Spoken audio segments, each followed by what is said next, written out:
бір жасағаннан-ақ әдемі боп шығатын, қонақтар келгенде тез әрі жылдам дайындалатын сметанник пирогының рецептімен бөлісемін.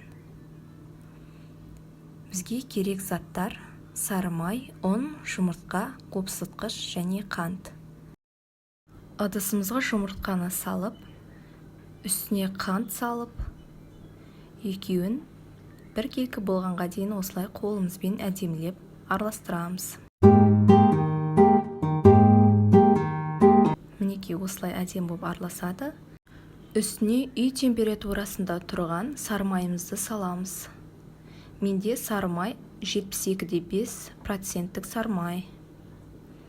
Електен өткізіп қойған ұнымыздың үстіне бір шай қасық қопсытқышымызды салып араластырамыз.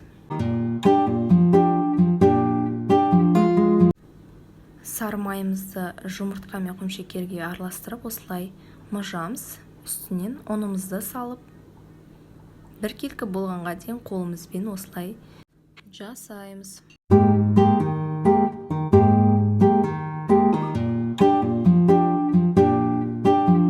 Осындай бізде жұмсақ, өте әдемі тесто шығады. Оны біз пакетке салып, тоңазытқышқа 30 минутқа қойып қоямыз. Оған дейін біз осындай ішіне салатын салмасын дайындаймыз. Қаймаққа 4 жұмыртқаны салып, үстіне қантымызды салып, барлығын бірге араластырамыз. Біркелкі болғанға дейін араластырамыз. Салмамыз біркелкі болды. Енді диаметрі 26 сантиметрлік ыдысымызды алып, пергаментіне қағаз төсеп қойып, осылай тоңазытқыштан алған тестамызды қолымызбен жаямыз. Қолмен жайсаңыздар да болады, оқтаумен жайып алсаңыздар да болады. Осылай пішінін келтіріп аламыз, әдемілеп салып, шаншқымен осылай тесіп шығамыз. Үстіне салмасын құямыз.